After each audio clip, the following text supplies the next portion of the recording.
Herkese merhaba, kanalıma hoş geldiniz. Yepyeni bir video ile yine sizlerleyiz.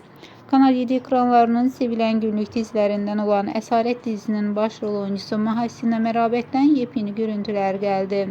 Dizide Hıra karakterine hayat veren güzel oyuncu birbirinden muhteşem kareleri sosyal medya hesabında paylaştı.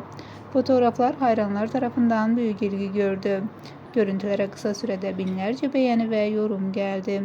Biz de bu görüntüleri sizlere sunuyoruz. Umarız videomu beğenirsiniz.